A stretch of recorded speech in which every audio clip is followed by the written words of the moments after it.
Welcome to another holiday conversation in this beautiful cafe in Sydney. We've got a lot of different conversations we've got planned in this cafe, and I can't wait to share them all with you.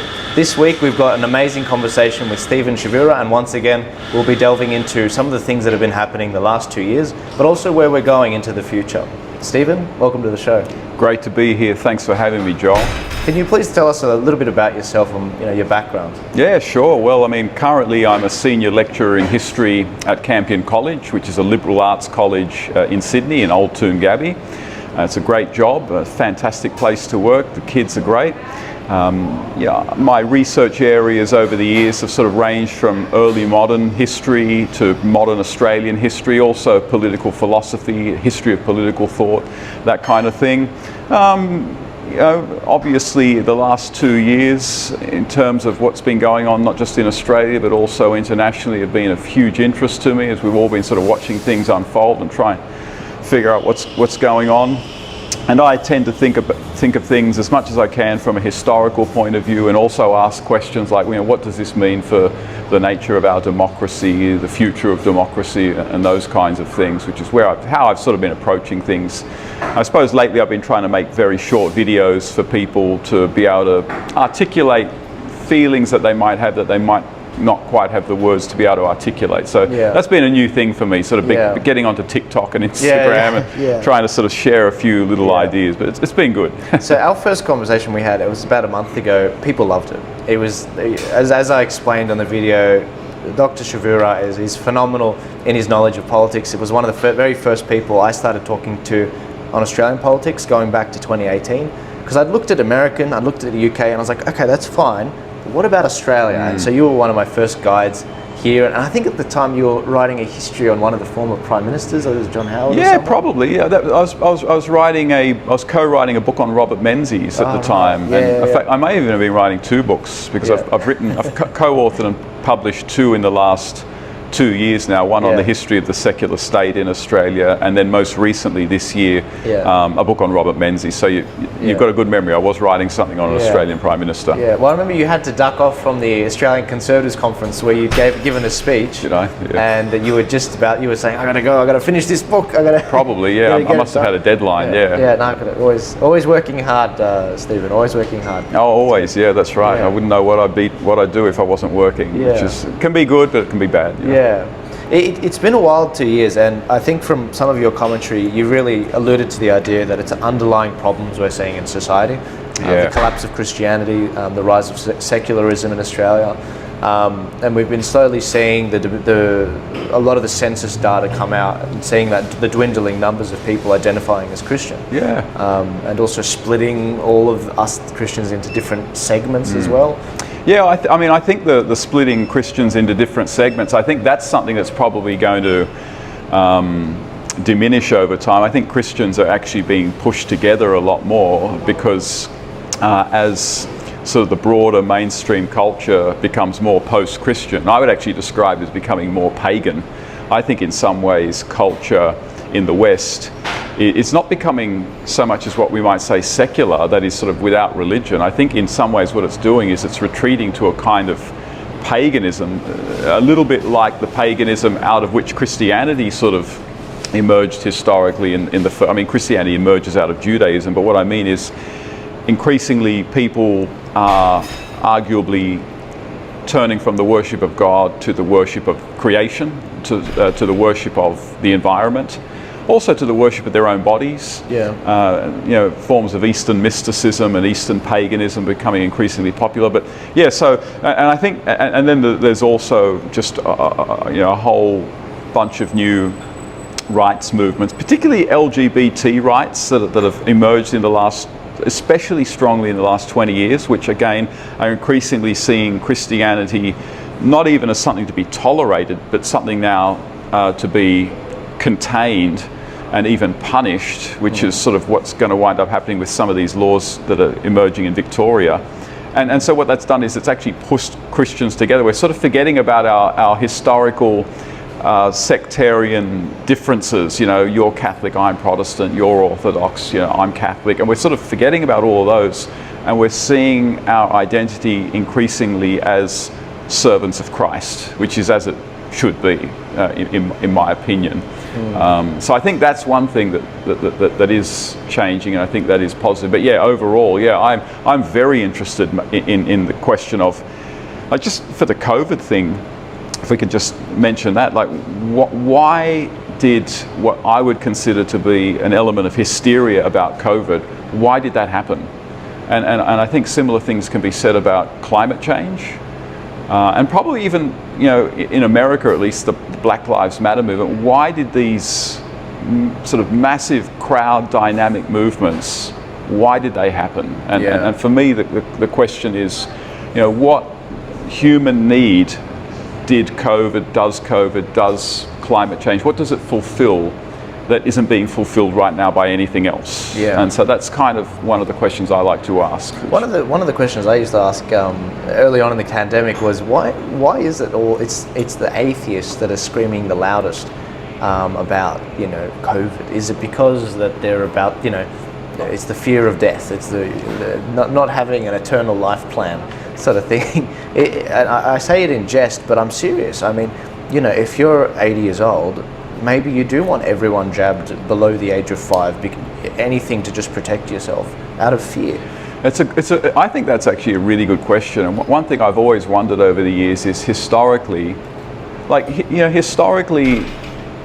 around most of the world, and we'll restrict ourselves to sort of the Christian part of the world, which of course is both East and West, you know, people have had a strong belief in an afterlife. And, you know, the overwhelming majority of people who would have called them Christians would have believed that this life is not all that there is. This isn't just the one shot that they've got, but this is a very, very fleeting part of our existence, and the next part will be infinitely better and it'll go on for eternity. Yeah. You've got to ask yourself what impact that might have had on the way people live, because that's a pretty huge belief to have. Like, that's not nothing. That's not, you know, my favorite ice cream cup flavor is chocolate, which doesn't really have much of an impact on any other aspect of your life. Like, that impacts on just how you see existence.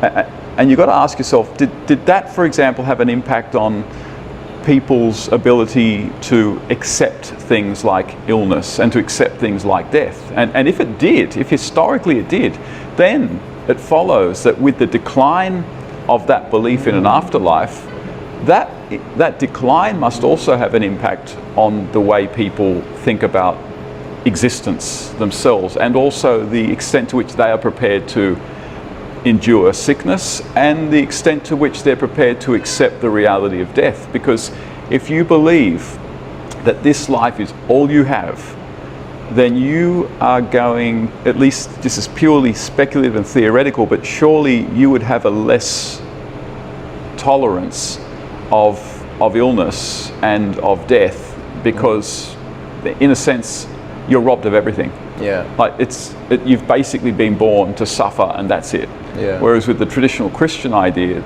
it's, well, this life is going to be one of suffering, and you do have death, but that's just half the story. Yeah. And so I can't help but think that the decline of afterlife belief, or the decline of that particular aspect of Christianity, might actually be feeding into modern culture's intolerance of illness and death. Yeah. Which is not to say, you know, people should not care. Yeah. But I suppose the historian in me sort of asks, well, if belief in heaven at one point made a difference, then surely the absence of belief must make a difference as well. Yeah. And here we are now shutting down whole societies, forcing people to take vaccines they want, pulling kids out of school, from which they may never actually recover, for a virus that, you know, for those under the age of 50 has something like a 0.04% death rate, and overall has a 2% death rate. Like, it just, there's more going on here, you know. Yeah. Do you think that often people make the comparison to communist China, and they don't, you know, the state does, it's the old trope, the state doesn't want people to be worshipping something above the state, because then they'll be loyal to that. They want people to be loyal to the state. Hence the Cultural Revolution that we saw in China. 20 to 50 million people dead. And of course they're cracking down on Christians. We don't know how many Christians are in China. Yeah. Do you think that we've seen a lot of government overreach in Australia in the last couple of years? Do you think that people are getting very cultish in their answers in trying to solve? I mean, a lot of people, they want to burn the government down, they want to do this, they want to do that. We're seeing cult figures rise up, and everyone wants their saviour. I mean, how do we navigate all of this, especially the average Australians who didn't tune into politics? I mean, it's the Wild West right now. It seems like the Wild West, and you talk about sort of cult figures rising up. I prefer to call them sort of folk heroes. So like when we go to these protests, and you and I have been to a lot of these rallies, and you see some of these very, very famous social media people come along who've basically become famous Australians without any help from the mainstream media. And I basically see them as sort of folk heroes. And dare I say it, Joel, you've sort of become a bit of a folk hero, because when I've seen you at these protests, people just see you and they flock to you and they thank you. And that's definitely something we're dealing with. But one thing that I have to say I have found a bit disturbing is that there are increasingly calls to try to fix all of this almost with an element of violence to it, that we need. I mean, I've heard people say that we need to sort of overthrow the government, we need to hang everyone who's betrayed Australia, and I suppose my issue with that is, revolutions historically have to have certain preconditions to really work, and the strongest precondition for a revolution that actually happens is hunger. That people actually have to be hungry. People have to be so desperate for something that they will actually overthrow a regime. And that historically is often the case with revolution. We don't have anything like that in Australia. Australia is one of the most prosperous countries in the world. We have some of the most obese people in the world here in Australia. But secondly, again, this sort of bravado that some people come up with, the kinds of people who the best idea they can come up with is basically to overthrow the system and hang everyone that they consider to be the traitors. These are not necessarily the kinds of people that you want in charge of a revolution or running a country. These are not necessarily creative thinkers. So I totally get their frustration, but that is one aspect of sort of what you might call the anti-COVID cult movement that does kind of worry me. And I guess what I'm saying is, the fact of the matter is we have these institutional structures around us. We live in what is supposed to be a liberal democracy. We've got these two major parties, Liberal and Labor. We've got minor parties coming in. I think that realistically, if we're going to talk about solving problems or improving things, it has to be through the system that we already have, as sort of cracked and broken as it is, which is why we talk about new parties starting up, freedom parties, and so we sort of work within the system. But I think for the most part, those who advocate sort of more extreme measures, I think they're for the most part in the minority. But they are sort of becoming increasingly vocal, and I can understand it, because these people are losing their jobs. And now authorities are talking about vaccinating kids. That's pretty serious stuff, so I can sort of understand why some of that rhetoric's emerging. But I personally, it doesn't impress me. I think there's a lot of bravado, and I think it's born of serious frustration, and I can understand it, but I don't see it as a way forward, realistically. Historically, revolutions either fail because they don't have the level of popular support that they need, or they succeed disastrously.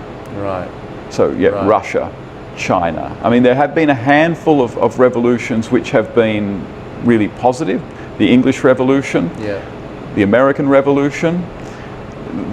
The French Revolution at first was a disaster, and it sort of limped on, and it really took nearly 80 years for the French Revolution to sort of work itself out. So it's a really dangerous path to tread, and historically it's not the one that you want to try. So more often than not, the violent revolution would fail? Revolutions rarely work, and violent revolutions will either just fail because they don't have the level of popular support, or they don't have the level of expertise among the revolutionaries to be able to not just pull off a revolution, but run a country. It's hard to run a country. It is, yeah. But secondly, those that succeed, the term I use is they tend to succeed disastrously in that, they overthrow an old system, but they generally impose a much worse one. Yeah, I guess the lesson also would be historically, and correct me if I'm wrong, you're the historian, Hitler did fail the first time, didn't he?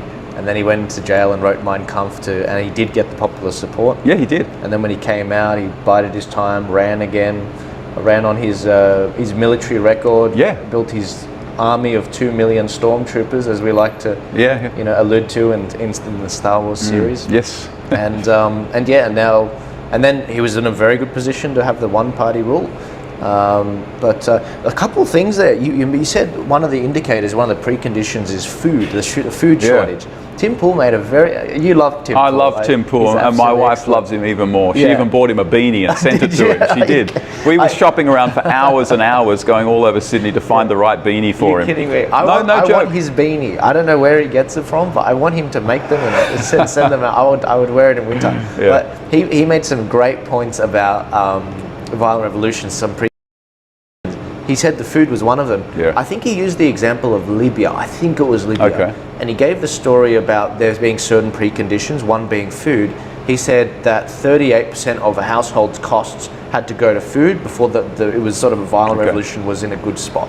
Very specific. Yeah. Someone, I can't remember who did the analysis. Yeah, political scientists literally will do all this analysis. They do it, It's amazing. And I'm like, okay, look, we could actually end up in a situation where things are like that. The way inflation's going in America, we're seeing shortages happen there. You know, a cafe like this over there might be like, no, we don't serve chicken anymore. We just don't have, the truckers, or, what are they calling it? The Great Resignation, which is all of these people resigning. Yes. And, I think that's why there's the big push for immigration to sort of fill the gap. No doubt. Fill the gap in teachers, nurses, surgeons. No, no doubt. So that was the first thing I thought, because what happened in Libya, and I might get this completely wrong. It might have been another country. But whichever country it was, those conditions were there, including the food. 38% of household costs were going towards food, just feeding a family. And then there was just an incident in front of the palace there. There was this guy that everyone knew in the community, old man, just trying to sell his fruit. And then was that Libya? Is it Yemen? It might have been Yemen.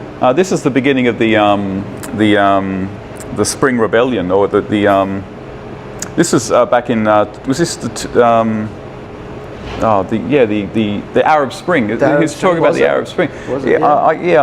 Boy, it's been a long time. But the fruiterer, I think he was in Yemen. He set himself on fire. Is this correct? Because he couldn't sell his fruit because the guards basically said you can't sell your fruit, and everyone knew this guy. And then that was the trigger that started the revolution and the Arab Spring. I mean, it's almost like the shot going off that started World War I. Shot that went around the world. That's exactly right. But the preconditions were there. That's interesting. That's it. But the other thing, you're making the point of, we can't reverse 50 to 100 years worth of filth or change by doing 3 years worth of work. I'm sorry, guys. Easy come, easy go. And when it comes to what's going on in this country, I think we're in for the long haul, and that's easy for me to say as a 24-year-old. But I think we're in for the long haul. There's a lot of re-education that has to happen. Universities have to be, the long march through the institutions has to be done by us. We've got to undo all of that. But how do we do that, Stephen? How do we go about doing that? That is the hardest question to answer, but I actually do think it's important. I think your point that this is going to take a long time, we're in for the long haul, I actually think that is absolutely key, because a lot of people, when they ask, how do we do this, what they really mean is, how can we, in maybe 1 year or 2 years or 3 years, just fix everything? And you can't. It's like you said, that problems tend to arise very slowly over time.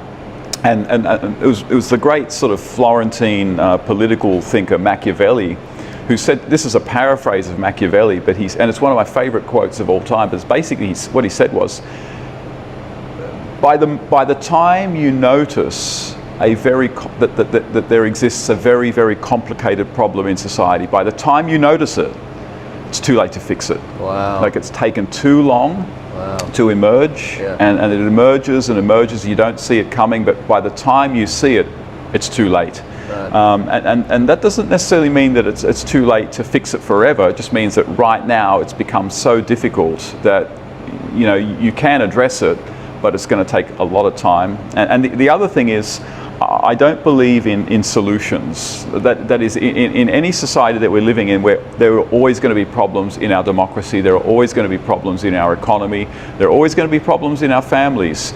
And you're never going to solve everything, because we're living in a fallen world. We're living in a world tainted by sin.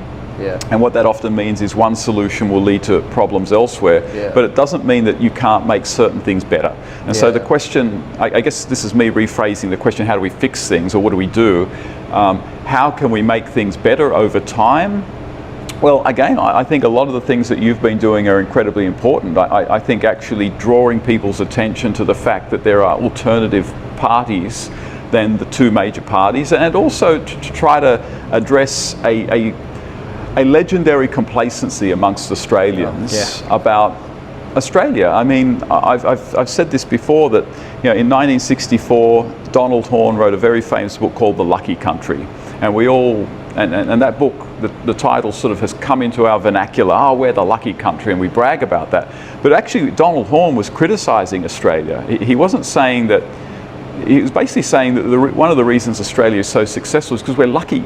But it's not that necessarily that Australians particularly care about the health of their institutions. And I definitely think that certainly since the 1990s, Australia has had incredible prosperity. We've had incredible economic growth. We sailed through the GFC back in, was it 2008. We've done so well. And I think, quite frankly, we've become very inward looking, we've become very complacent, we just think that everything will be okay. We've just been digging coal out, selling it to China to maintain our lifestyle, and I think we're at the point now where in actual fact we have to start taking an interest in what our politicians are doing and the laws that they're passing, but also taking an interest in what's become of the Australian character.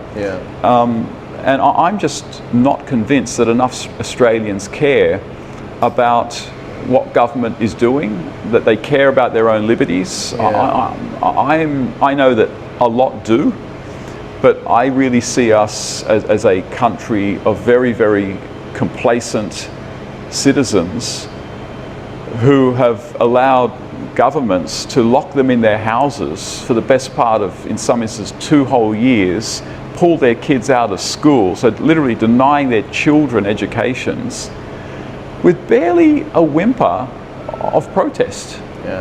So certainly just Australians becoming aware of how apathetic we've become.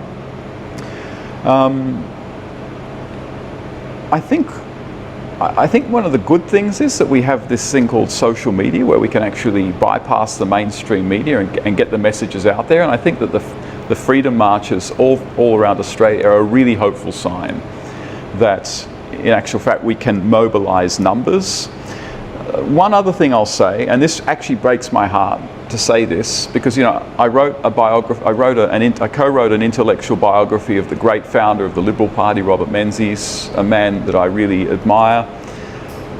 But it may be the case, frankly, that major parties, and maybe particularly the Liberal Party, and this will get me in trouble with people I know, but it's the way it is, that Liberal Party since 1996 has only been out of power, I think, for about 6 years. They're used to getting elected, like federally, and in New South Wales. They're basically used to getting elected. And they're basically counting on Conservatives who are still disgruntled with the way the Liberal Party is. They're basically counting on them saying, well, of course I'm going to vote Liberal because Labor's going to be worse. And I think it's probably time for a lot of historic Liberal voters to actually just say, no, in fact, I'm not going to vote, I'm not going to reward the Liberal Party with a vote when they've basically not spoken out about mandates, but they've been very weak on issues like religious freedom of late, when they basically capitulated to these comprehensive lockdowns. And I think, I'm historically a fan of the Liberal Party. I've voted for them many times. Yeah, me too. And I want to see them reformed. But sometimes the best way to reform a party is not to reward them for doing the right thing. And let it collapse, right? Well, if not let it collapse, let them experience a term or two in the wilderness, so just the party hacks will realise there's not much power or prestige to be had. We're in opposition, they'll leave, and the really principled conservative members of the Liberal Party can come in and start rebuilding it. And it's, in a sense, maybe it needs to be humbled, maybe it needs to be chastened, and it's not going to be humbled and chastened if it just keeps getting re-elected. And so that kind of breaks my heart, but that might be an actual, a major step forward in reforming Australia. Now, a lot of people will say, oh, both the major parties, they suck, forget about them. No, I'm sorry, in actual fact, they're here to stay. Like, it is just part of the political scaffolding that we are in, and the Liberal Party isn't going anywhere, the Labor Party isn't going anywhere, and so to me, there is an imperative to reform these parties, but that means that part of that may actually be for the next elections actually voting for minor parties, and those who are not going to give their votes to any major parties. So that might be that's sort of part of the long-term future, because I want to see the Liberal Party go back to its liberal roots. And the truly Liberal Party never would have overseen the lockdown of a whole country for as long as we locked down, and it most certainly would never have connived at the kind of vax mandates that we've been putting up with here in Australia for the last 6 months. No Liberal Party worth its salt would have connived at that. I have to ask, we've been seeing what's been going on the last few weeks. Scott Morrison's been trying to play some damage control and been trying to rekindle his vote with the base, basically. He knows he needs to recapture the right wing of his own party. Do you believe him when he says, we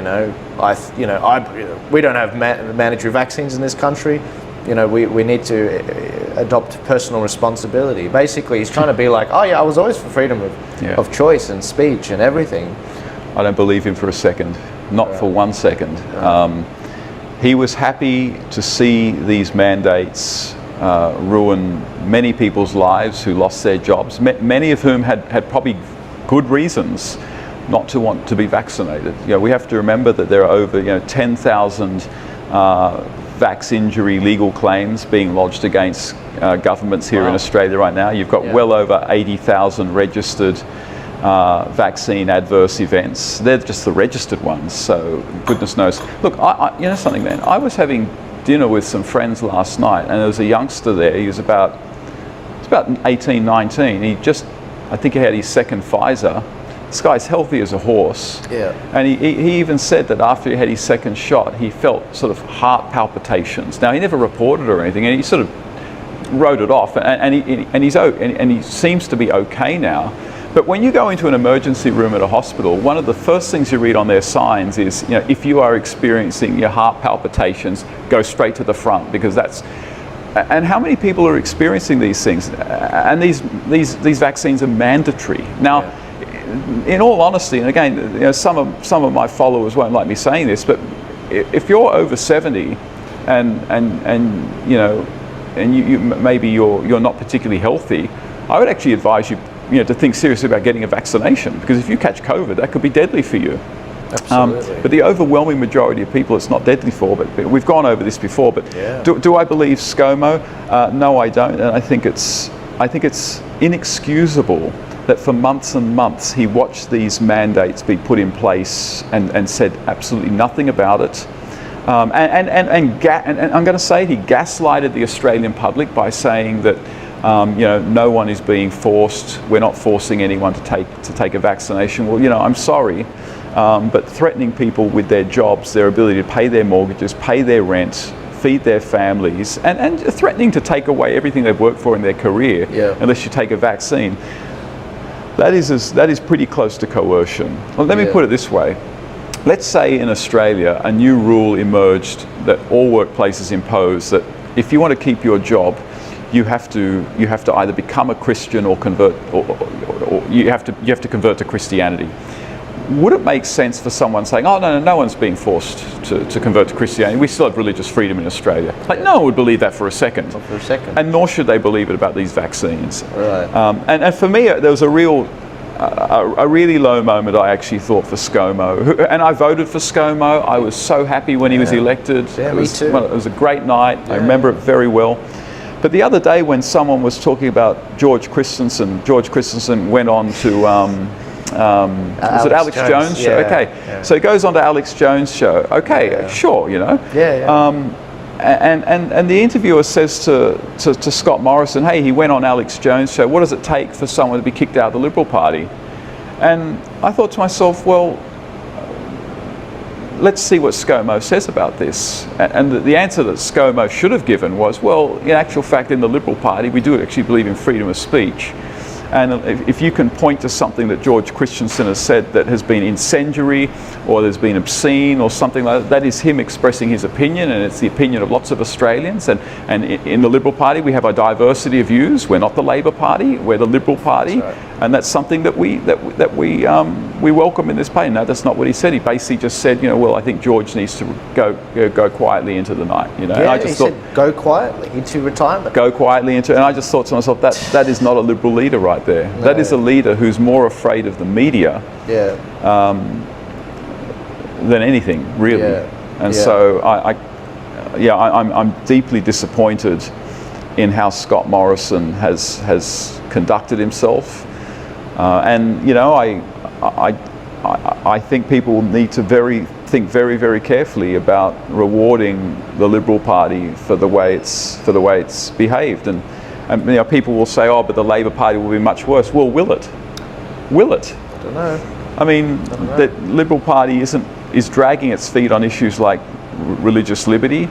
It's done very little to stop these mandates and the lockdowns. Yeah. Let's say Labor turned out to be a bit worse. Well, maybe in the long run, having a reformed and better Liberal Party in the long run, that's a better strategy. Yeah, the marshmallow strategy, deferred, you know, the marshmallow experiment they do with kids, deferred Deferred gratification. gratification. Yeah. So, Stephen, you're not a Dr. Stephen Chavura I'm sitting with. This is not a ranting, raving person. This is someone who co-wrote a book, basically historically laying out the legacy of Menzies. And here he is saying that basically Scott Morrison is going against all of the values that are on the Liberal Party's own website. Absolutely. There's no doubt in my mind about that. To be liberal means to be free, to be promoting certain values. What are those values? Well, to be a liberal means that you have a particular view of the people over whom you govern.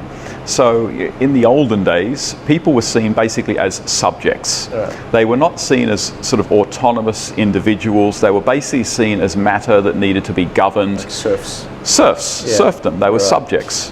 In a liberal democracy, we're supposed to see them as citizens. You're supposed to see citizens as autonomous, equal agents who are capable of making their own decisions in their own lives, whether that's about where they work, what they do, economic decisions, their life plans and things like that. And of course, you know, you can't just do anything you want, but basically the liberal vision of people is that they are autonomous agents. And I'm pretty sympathetic with that vision. I would call myself a conservative liberal or a liberal conservative. Some people would say that doesn't make sense. I think it does make sense. And so any Liberal Party that either imposes mandates, or, and this is how they get out of it, they'll say, oh, we didn't impose it, you know, businesses impose them, or oversees and connives and allows them to be imposed by businesses, is basically allowing citizens to be treated like children, or to be treated like they're not rational agents with the ability to make their own decisions. And so Scott Morrison's silence over people, thousands of people losing their jobs, his compliance with states locking citizens down for 3-4 months. You know, obviously, you know, Victorians locked down for 200 days all up. And this is also happening under Liberal governments here in New South Wales. That is a total betrayal of the principles of liberalism. A total betrayal of it. It's totally inexcusable. And you know, you're not going to see the Liberal Party reformed if you reward it for overseeing that with a vote. Right. And again, it breaks my heart for saying it. It'll probably mean there are certain things I will no longer get invited to. Right. But that's okay, because I do actually have the interests of the Liberal Party at heart. I want to see them actually reformed and improved, because right now I'm just deeply disappointed in what's been taking place. But yes, there's just nothing liberal about what ScoMo has done. Yeah, well, I mean, there's been a big litany of people leave the Liberal Party. I mean, I've never been a member of the Liberal Party, but I did vote for Scott Morrison in the last election. Yeah. But since the last election in May 2019, who have we seen resign? We've seen John Ruddick. He's running for the New South Wales Liberal Democrats, the Libertarians. He wrote the book Make the Liberal Party Great Again. And he had some phenomenal ideas in there, like having primaries, making it more democratic, really reforming the inner workings of it to give the power back to the membership, rather than this nameless, faceless people you never meet. And he's gone. He says, no, you know what, we can't reform it, it's too late, we can't do it. We've got a former parliamentarian, Dougal Cameron's father, Ross Cameron. He was the member for Parramatta.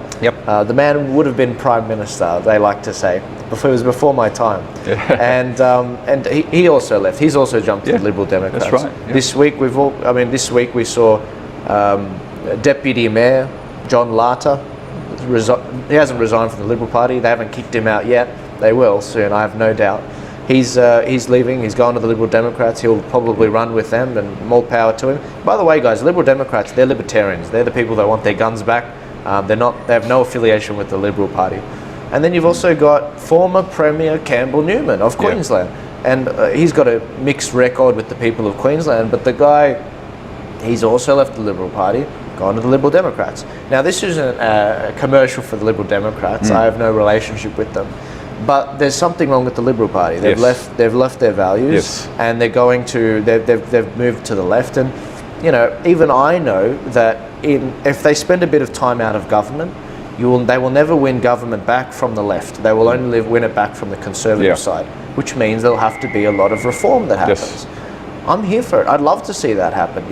Nothing would make me happier to hear someone be the Liberal Party actually do their job. That way we could all go back to our old lives and do things properly. But I think we're in for the long haul, and I think these minor parties are playing a very important role in reforming the system. Absolutely, and I would just also say there are still very good people in the Liberal Party. I'm not going to go through and name them all, but there are very good people in the Liberal Party, but not enough. Not enough. And so I'm quite excited about some of these individuals and some of these minor parties that have emerged who are really going to try and really scare the Liberals straight, in a sense, and hopefully we'll see some of these people get elected and make some trouble in upper houses of parliaments. Fingers crossed. Now's time for my brutally honest revelation. I've been looking at the electorates around the country, and I can't see one electorate out of all 151 seats in the House, the lower house, that's where the Prime Minister is, where we're going to get up. I just can't. I can't see it. Maybe we'll get up. We'll get because we've got One Nation in Queensland. They've got one of their senators up for re-election. I think it's Malcolm Roberts, not Pauline. Malcolm Roberts is up for re-election. I think they'll get them back, but they'll be competing with the Liberal Democrats and others. So we'll have one in Queensland, maybe one in New South Wales, maybe. Maybe Craig Kelly will run in New South Wales, and maybe one in Victoria. Big maybe. Maybe the Liberal Democrats will get up. But it looks like the balance of power is going to have to be captured in the Senate, not the House. Because you need 50. You need 50% with preferences. Unless someone does like a deal with the major parties and sells their soul, I don't know. Oh, there's no doubt. If there's going to be any impact, it'll be in the upper houses, not in the lower houses. In a sense, that look, the big question really is: do enough Australians care? And I think a lot of Australians care. The question is, do enough care? I mean, it'd be nice to think that most Australians still care about what their governments do to them. That most Australians still have an interest in ensuring that governments don't fall into a mentality whereby they think they can basically do whatever they want to us. And as long as we've got money coming in, as long as we've got Netflix, as long as we've got beer in the fridge, we're happy. It'd be nice to think that that's not the reality, but we don't know that yet. it may, I mean, I don't want to sort of rain on the parade or anything, but it may actually be the case that that not enough Australians care enough. I don't know yet, and it'll probably take more than one election, you know. Definitely, I think so, yeah. Even if things don't go so well at the next federal and state elections, it doesn't mean all hope is lost. That might actually be the shake-up that a lot of people need. And again, it keeps coming back to your point, Joel, that this is a long-term project. Like, this sort of rot, whether it's inordinate influence of China, inordinate influence of corporations in politics, just sort of all sorts of hard and soft corruption in politics. This isn't something that's just emerged quickly. This is something that's been emerging for 20, 30 years, and it's going to take time to really resolve.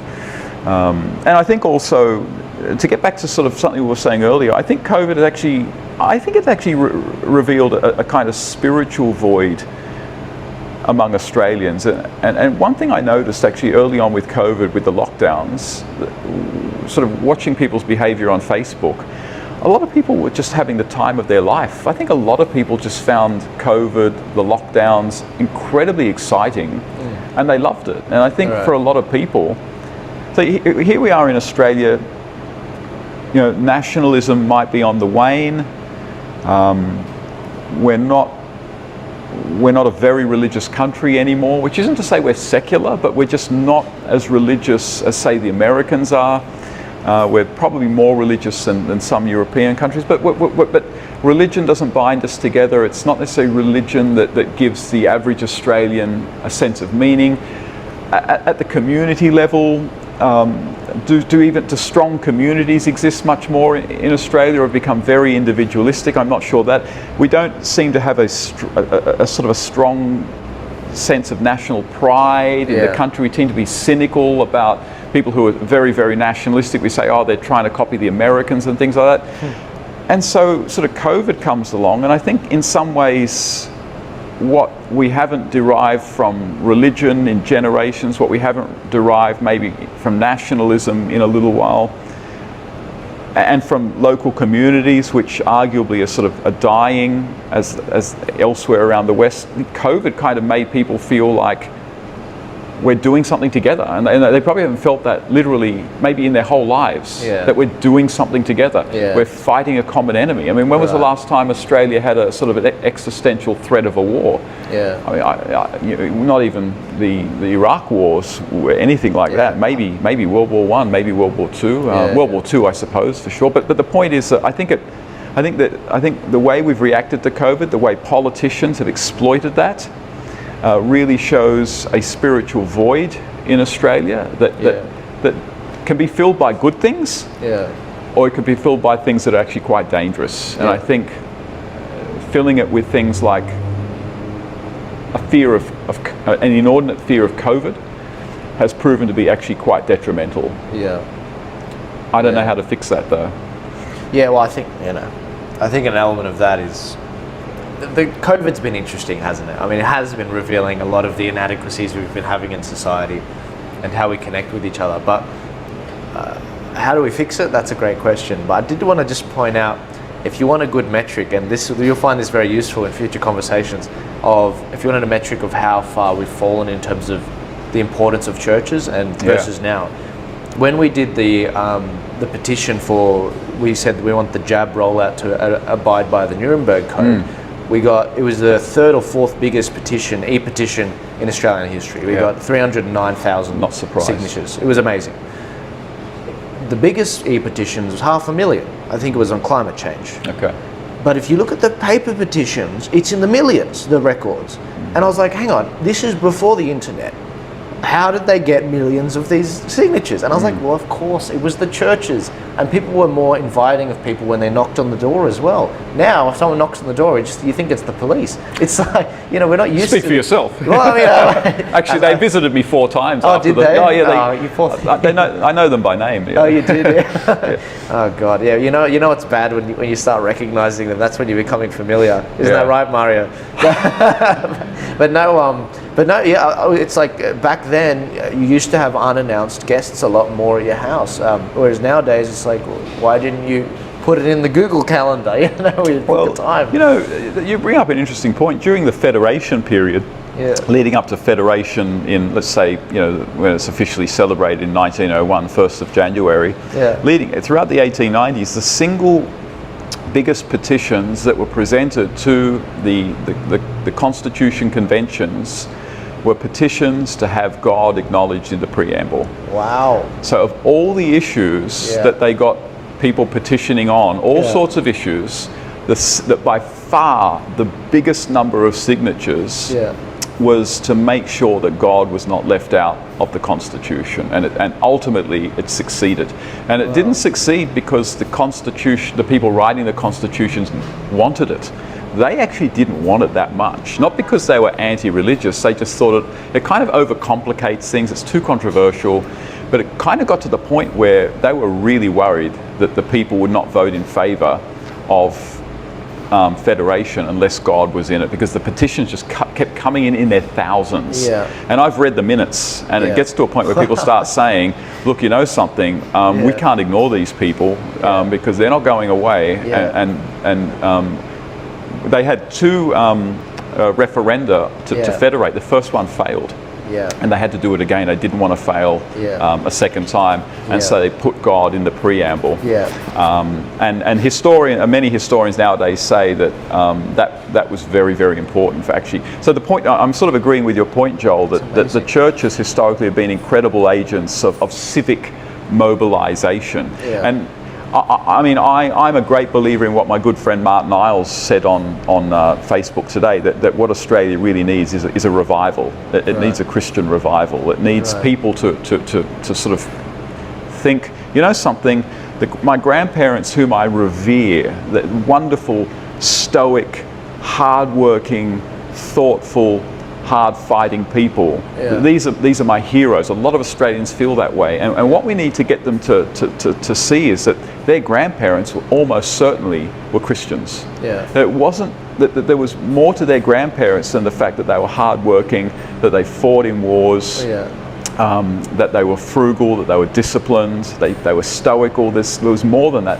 They were Christians, and what we need is for Australians today to remember that part about their parents, and to re-explore that part of their heritage, because you know, Aussies are really into heritage. They're interested in, you know, who came out on the first fleet, who was a convict, who was in the gold fields, you know, who fought in World War I, and all of that is fantastic. But one thing they also need to understand, if they really want to understand their ancestors, is what did they believe about God? And in fact, their ancestors almost certainly believed in God and believed that Jesus was God, and that had a big impact on their lives, and that's something that they need to rediscover for themselves. Have you heard of the fourth turning? No. It's really interesting. Tim Pool's talked about this. You have to look if Tim Pool's talked about it, I'm interested. He's amazing. I'm going to botch this, but I'm going to do it as best a job I can. Essentially, the fourth turning it's something that happens every 80 years.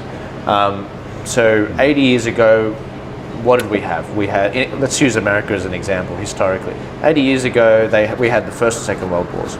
80 years before that, they had the American Revolution.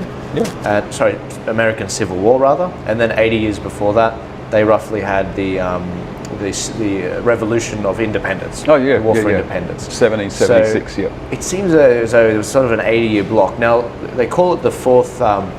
The fourth turning, because what happens is they say that after a big event like that, the first generation, the greatest generation, for example, there's this window of the generation where they're sort of like, you know, they're really empowered. They know who they are. They've got meaning out of the struggle that's come on from the Great Depression, the World Wars, fighting in them, the struggle that had happened.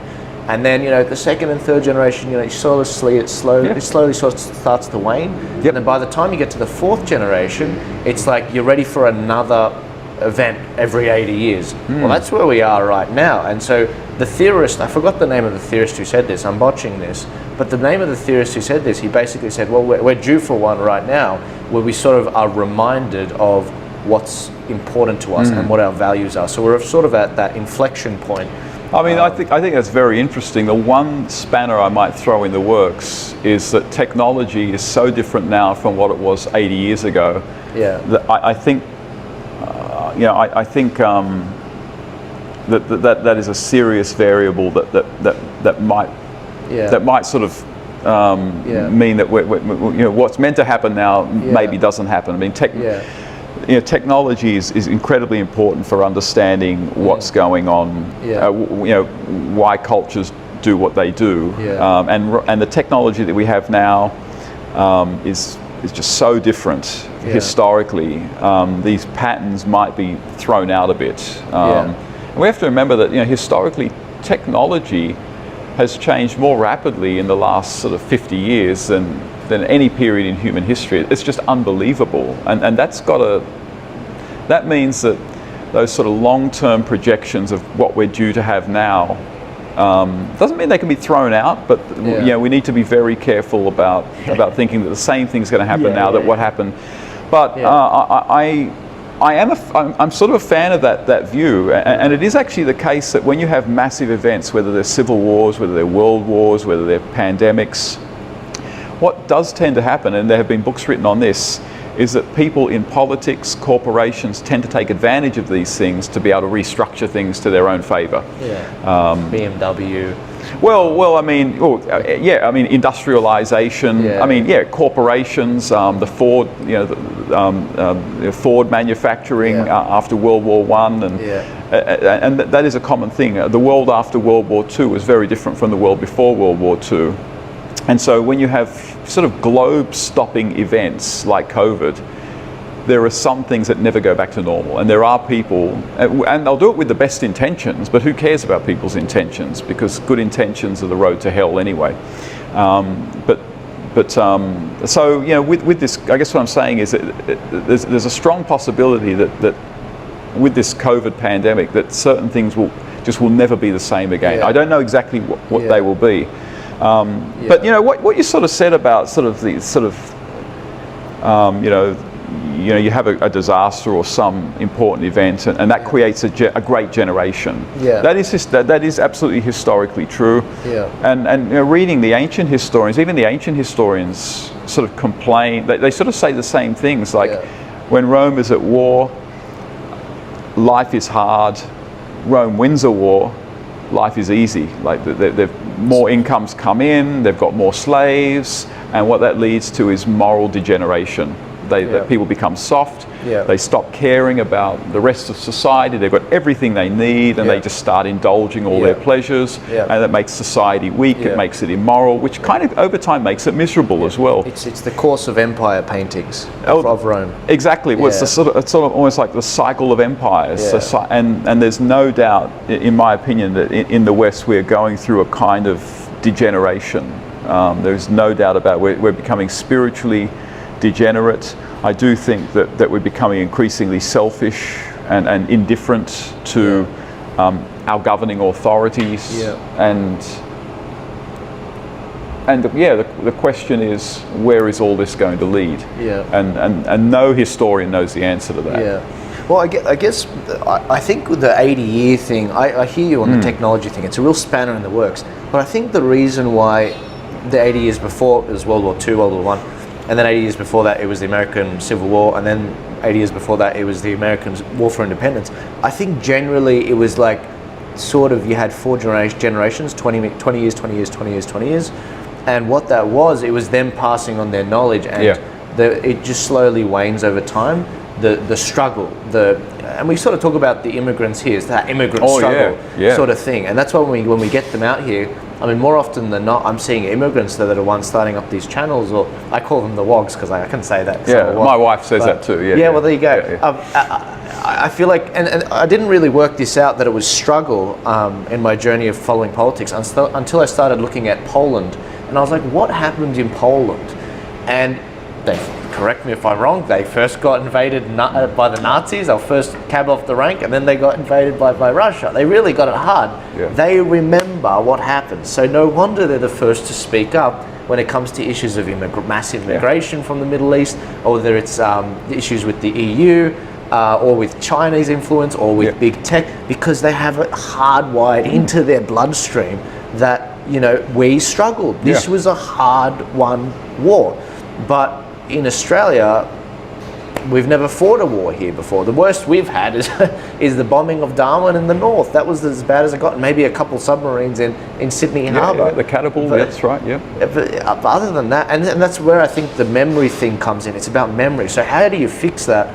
I don't know, but whoever can answer the question of how do you put struggle and drive into our children for the future without doing torture, if you can answer that question, I think we can actually avoid doing this thing every 80 years and relearning the lessons of history. Because there's those great quotes, history rhymes but it never repeats. Yeah. And also history is just the same problems done by different people.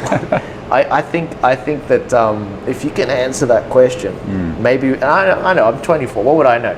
But if you can answer that question, I feel like we could actually make some ongoing progress into the coming hundreds of years to come. Yeah, well, I mean, I'm only 43, so what do I know? 43 is, I mean, it's not very, very young, but it's not old. Young, yeah. But Yeah. I mean, some people say things along the lines of, you know, really the only hope of getting Australians to sort of feel united again and to care about how they are governed and to care about what we might call liberties is for there to be such an existential threat that it forces people to care, and that of course would be China. Right. Yeah. And so, look, it's entirely possible that Australia just sort of limps on the way it's going. That's entirely possible. China doesn't do anything to us because it's too afraid that the US might intervene, and that's entirely possible. And I also don't want to suggest that I don't think Australia is a great country. I think Australia is an incredible country. I do think it's one of the best countries in the world, but it's not perfect. And so, yeah, the answer, you know, what might sort of wake Australians up from their complacent slumber, from just relying on luck to get us through everything, may actually be an actual assault from China. And this is the thing, historically, as you said, you know, we were attacked by Japan in 1942, and people were killed, and that really shocked us. Could it happen again? Well, why not? Like, why couldn't it? And that may be what Australians actually need to remember, that there are some things that actually are more important than just being able to go to the beach, watch Netflix, and you know, have enough money in the bank to be able to go drinking on a Friday night. That there are actually there's a sort of there's a political scaffolding that's in place, and an economic scaffolding in place that actually allows us to live these great lives. And because it's not been seriously threatened in Australia for a very, very long time, we've kind of just taken it for granted. We don't even notice that it's there. Yeah. And that may be where we're at. But having said that, I don't want China to do anything bad to us.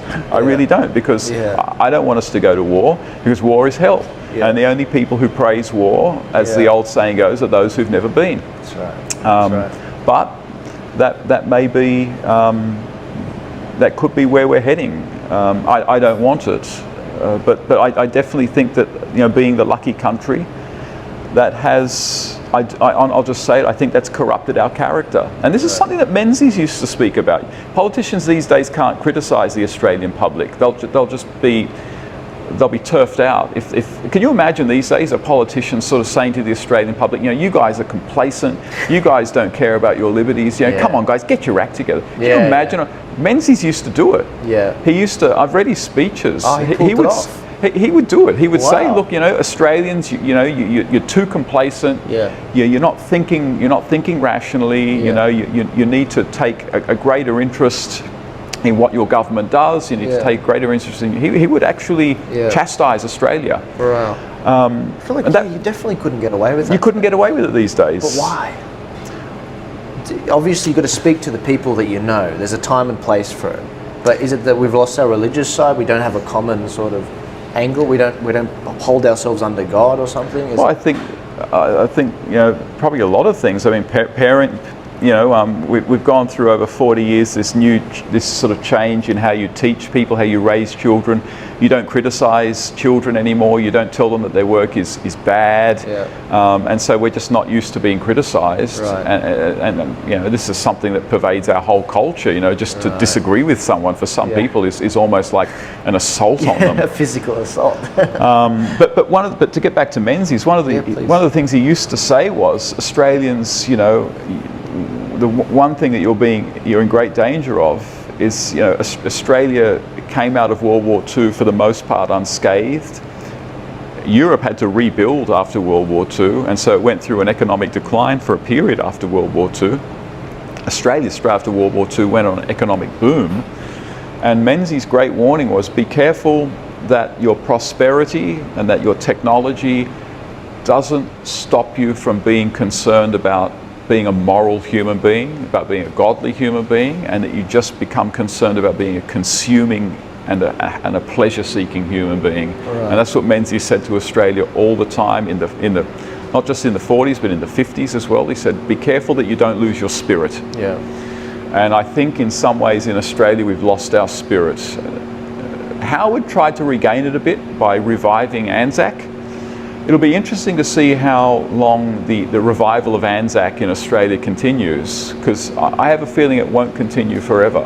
And so I think Anzac in Australia for a good 20 years, from the mid-90s, really answered to a spiritual need that we had in Australia. Who are we? What are we as a nation?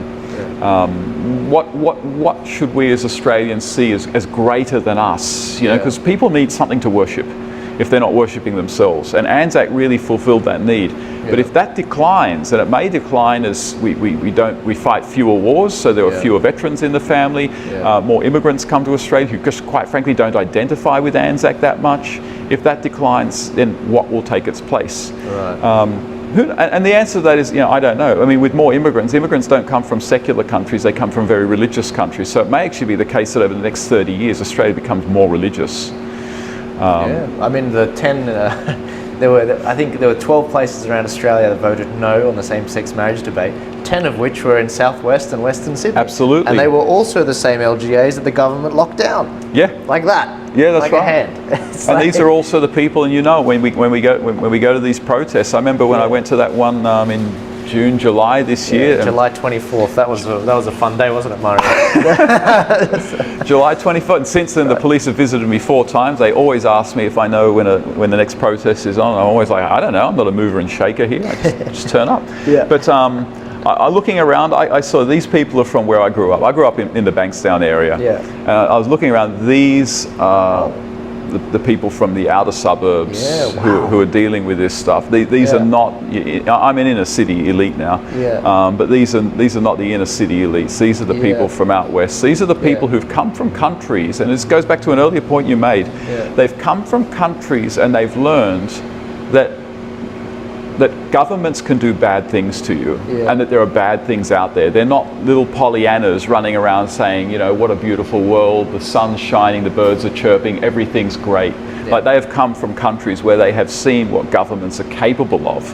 And they come here to Australia and suddenly they see governments saying you can't leave your house, or you can't visit your family, and you have to take a vaccination. Or if they don't see governments do it, they see governments conniving with it. They see governments sort of winking at corporations, and they think, whoa, wait a second.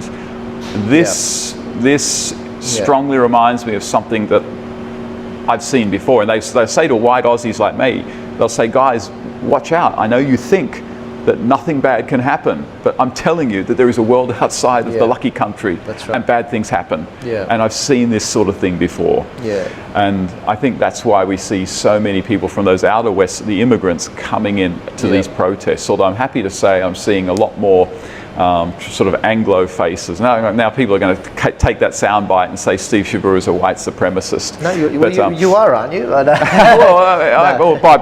By virtue of being white, clearly I am. Oh, clearly, absolutely. They try to get me. This is a lot of people are like, Joel, why don't you thin out your eyebrows a bit? And I'm like, mate, these are the best defense against any of that. I had a recent hit piece done on me by the Sydney Morning Herald. They were trying to make all of us freedom fighters seem like we're all in it for the money and extremists, despite for the fact that this very same organisation has massive tax benefits, millions of dollars from the government. They come after us for a few thousand.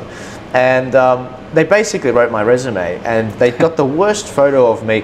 I mean, I'm proud of the MAGA hat. I love it. I wear it with pride. But to an outsider that doesn't understand what it means to make your country great again and to revive the Anzac history, they're going to be like, oh, he's just a white nationalist. But what they can't remove is my eyebrows, and that's where they don't have me. But that's right. I mean, that's actually significant, because it proves that this isn't just some racist movement. This is multiculturalism in a way. You know, when you go to these protests, that's multiculturalism. If anything, it's the opposite, where we're complaining, why aren't there, 50% of the population's Anglo? It's like, where are they? That's the real question. And I'm not chastising them. I love all my Aussie Anzacs that come with their father's medals and everything, and they're proud. And you guys are absolute legends. But to make the argument that we're white nationalists, I mean, I wrote the barbecue bulletin. I put the suggestion in. I said, white nationalists are starting to wear blackface and stick on eyebrows to basically to these protests. And it was a photo of me, Rukshan, and Jerry. Yeah, I remember that. Yeah, it was good. Three darkly. I'm not darkly coloured, but I've got thick eyebrows, and it was hilarious. But you're right. The values that we bring from the Middle East and from the countries that we come from. We don't like it. The experiences, like hands off our kids. We don't like what you're teaching. This dangerous gender ideology in school. We don't like what you're putting in their heads. But I'm conscious of time. But when it comes to the actual solutions, I think that, and we saw this in the 2019 election, greater education and letting these people know how to enact their democracy and what the manifestos of these parties are, what policies they want to get through is powerful. I mean, some people didn't know that the Labor Party manifesto for the 2019 election included hosting like the World Gay Pride Parade in Australia. Now, I've got plenty of gay friends, and Samrat, my friend, he's gay, and I fully support and respect his life choices. But a lot of people in these communities, especially these LGAs of concern, they've got problems with that. And these are historically Labor places that vote. Very much so. And you know what? This is what was said in a number of meetings. Some of these Muslim leaders, and I fully respect them for saying this, they sit down with the Labor MPs and they say, you care more about the rights of the gay community rather than our rights, our religious rights. What are you doing? And I'm not talking about some of the Muslim beliefs, guys. I'm talking about the freedom of speech, the freedom to practice in your own synagogue. And we're being locked down now, and in the last few years, and we just sort of gave it away. But greater education, greater knowledge, greater empowerment to let you know how to use your democracy. I think that's the way forward, but it's going to take time.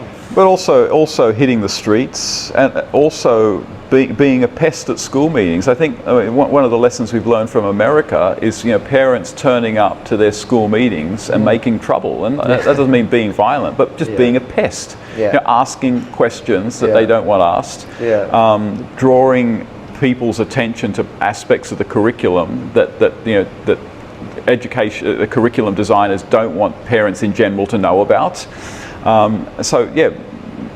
Hitting the streets, protesting, making trouble in schools, and letting principals know that you're keeping an eye on them, and that sort of thing. And also, I think, not rewarding any political party that either actively imposes lockdowns or mandates, or basically tacitly goes along with them by not criticizing them. So not rewarding the right people politically, and not rewarding the wrong people.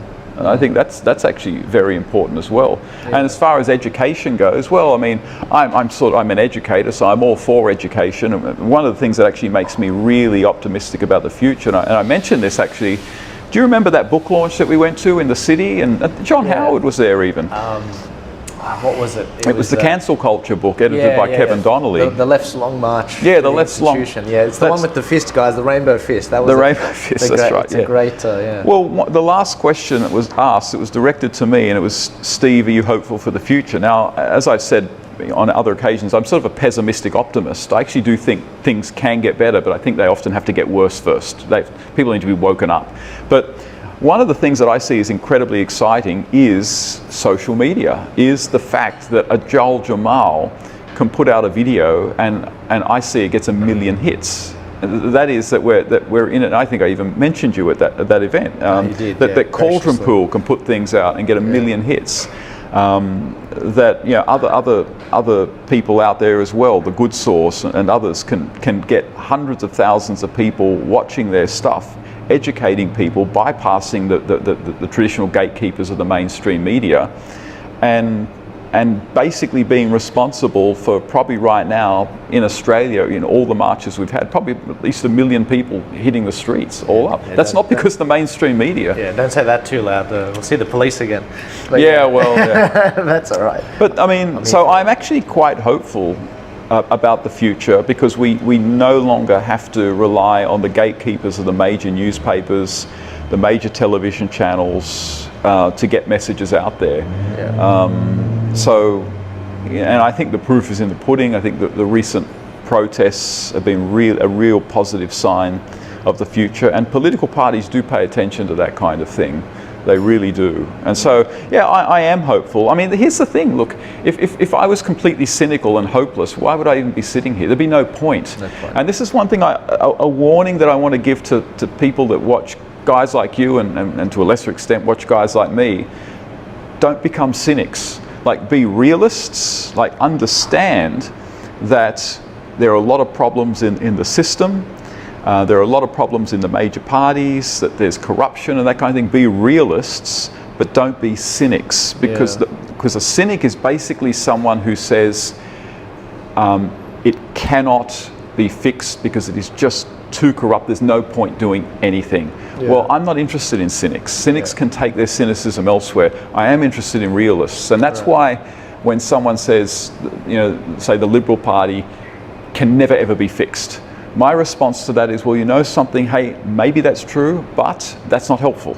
That's not helpful to us, because it's never going away. It is always going to be there, and it's either going to be a force that's helpful or it's going to be a force that's detrimental. So for me, I prefer a realist approach, that right now it's very, very sick.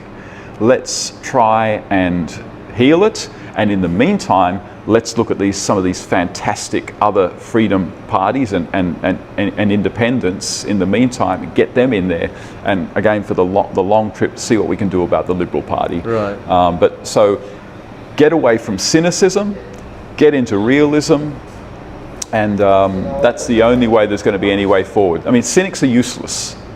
And this is the other thing. What the forces against liberty want to do is either to, take a Dan Andrews. What does Dan Andrews want? Well, ideally what he would like is for all citizens to be his little fanboys, to bow down to him like you'd bow down to Nebuchadnezzar. That's what he would like. But he knows he's never going to get that. So what's the next best thing? The next best thing is to have most people, or a lot of people, love him, and the rest of the people to become utterly demoralized. And if you can't win them, then what leaders like Dan Andrews want is to demoralize people, because demoralized people, cynics, just don't care anymore. They don't try. And that is just as helpful to a Dan Andrews as a fanboy or a fangirl. And so we cannot lapse into cynicism. We cannot lapse into the system is hopelessly corrupt, we can't do anything with it anymore. That is just not helpful thinking. I just say to them, stay home. I was like, let Gen Z and let the optimistic people and the realists solve, not just blind optimism that we'd associate with naivety and young people. I mean, like people that actually are like, all right, look, I'm here for the long haul. I'm not going to run away to Florida. I'm going down with the ship. Let's try and solve this thing and plug the holes and bail some water out before this sinks. But, that's right, and you're never going to plug all the holes, but you just want to keep it afloat, keep it floating in the right direction. And this is the thing, the optimist, the problem with being a hopeless optimist is that you're inevitably disappointed and you become a cynic. You want the realists, as you say. 100%. And so, I'm finding myself more recently I feel like I've got to tell a loved one that their other loved one has passed away. I'm like, guys, we need to be realistic about this upcoming election. This is what we're expecting, but this is why I'm always focusing on empowerment, education, and really helping you guys to have the tools to get the objectives done that you want to. This is going to take time. Yeah. But Stephen, I'm forever grateful for you having the initial conversation with me in 2018. You're one of the first people that really helped me navigate this Australian politics, and we need more channels like yours. So everyone that's listening, you know, the link to Stephen is up in the description. I'll have him in the Shoreby link at the top. Please follow his Telegram, because that's where they can't censor him. He's only on 1,500 followers right now, but I know we can get it into the tens of thousands in the next few weeks. He's a wealth of knowledge, and yeah, if you guys are a business and you want to have conversations like this here, and you want us to give you a shout out, hit us up in the email there as well, and we'll get it out to you. But Stephen, I want to thank you so much for this conversation and coming out here. It's always a pleasure, Joel. I really appreciate it. Thanks for your support, and thanks for everything you do. I think you're a national treasure. Thank you so much. My pleasure. My pleasure.